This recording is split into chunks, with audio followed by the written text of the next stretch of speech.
Misophonia is a condition characterized by a strong negative emotional response to specific sounds, such as the sound of someone eating or breathing. It is a relatively unknown and under-researched condition, but it can have a significant impact on a person's daily life. In this article, we will explore 6 different subtopics related to misophonia, including its causes, symptoms, treatment options, and the impact it can have on a person's mental and emotional well-being. We will also look at how misophonia is different from other conditions, such as phonophobia and hyperacusis, and discuss the current state of research on misophonia.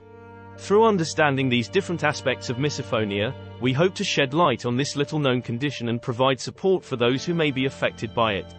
Misophonia, also known as selective sound sensitivity syndrome, is a little-known condition that affects a person's emotional response to specific sounds.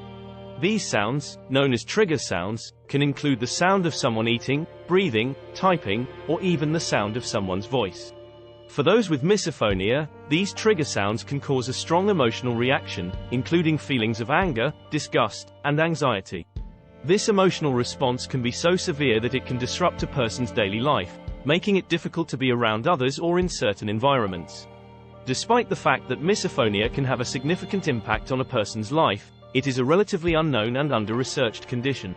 Misophonia is not currently recognized as a standalone disorder by the Diagnostic and Statistical Manual of Mental Disorders, DSM-5, or the International Classification of Diseases, ICD-11.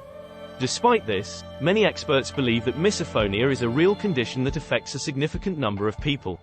In this article, we will explore the various aspects of misophonia, including its causes, symptoms, treatment options, and the impact it can have on a person's mental and emotional well-being. We will also look at how misophonia is different from other conditions, such as phonophobia and hyperacusis, and discuss the current state of research on misophonia. Through understanding these different aspects of misophonia, we hope to shed light on this little-known condition and provide support for those who may be affected by it. The causes of misophonia are not fully understood, but research suggests that it may be related to the way the brain processes certain sounds. Some experts believe that misophonia may be caused by an abnormal connection between the auditory and emotional processing areas of the brain. This theory suggests that in people with misophonia, the auditory processing area of the brain is over-responsive to certain sounds, leading to an excessive emotional response. Other research suggests that misophonia may be related to a dysfunction in the emotional regulation system of the brain. This theory suggests that people with misophonia may have difficulty regulating their emotional response to certain sounds. Symptoms of misophonia can vary from person to person, but they typically include a strong emotional response to certain sounds.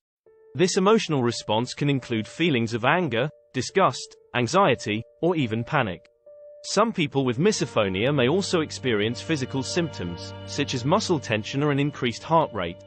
In addition to the emotional and physical symptoms, misophonia can also have a significant impact on a person's daily life. People with misophonia may avoid certain situations or environments that contain their trigger sounds, which can make it difficult to maintain relationships, hold down a job, or even eat in public.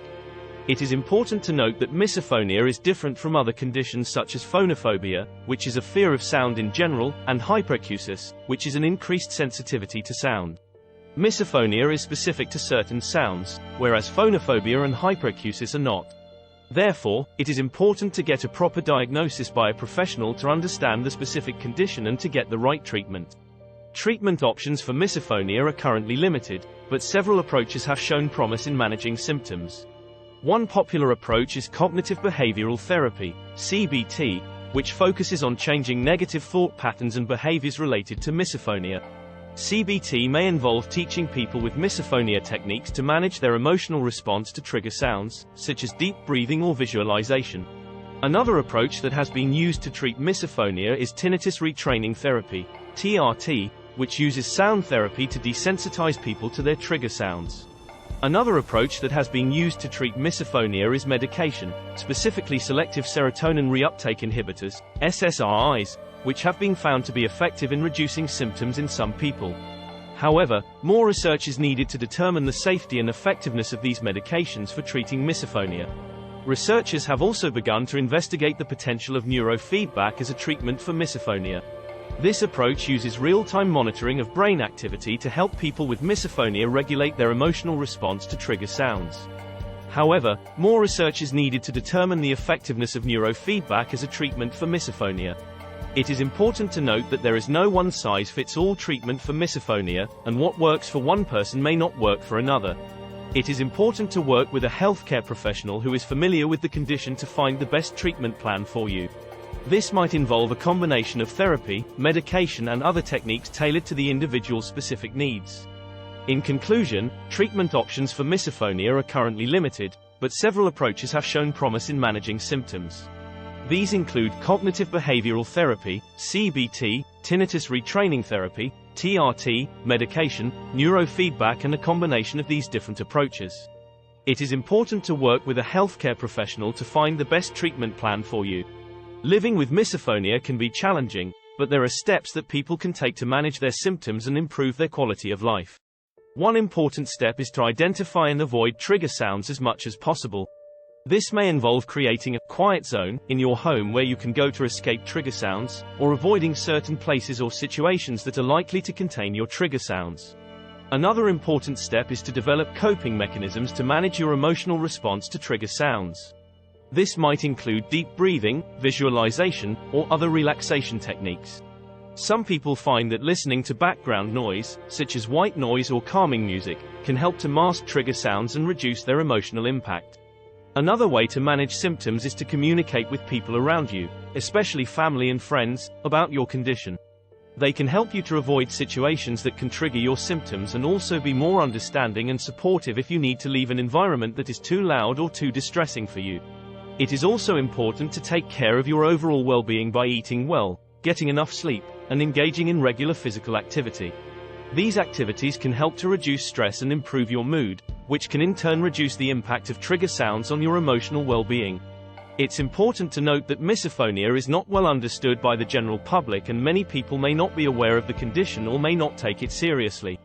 This lack of understanding can make it difficult for people with misophonia to get the support and understanding they need from friends, family, and healthcare professionals. To help raise awareness about misophonia, it is important to educate others about the condition, its symptoms, and its impact on daily life. This can be done by sharing information about misophonia on social media, participating in misophonia awareness events, or reaching out to local support groups for people with misophonia. Additionally, joining a support group can be a great way to connect with others who are experiencing similar challenges, share coping strategies, and gain emotional support. Support groups can be found online or in person, and can be a valuable resource for people with misophonia. It is also important for healthcare professionals to be aware of misophonia and to understand how to diagnose and treat the condition. This can be done by providing education and training on misophonia to healthcare professionals, and by encouraging them to refer patients with symptoms of misophonia to specialists who are familiar with the condition. In conclusion, misophonia is not well understood by the general public and many people may not be aware of the condition or may not take it seriously. Raising awareness about misophonia, educating others about the condition, joining a support group and encouraging healthcare professionals to be aware of the condition can be helpful for those with misophonia to get the support and understanding they need.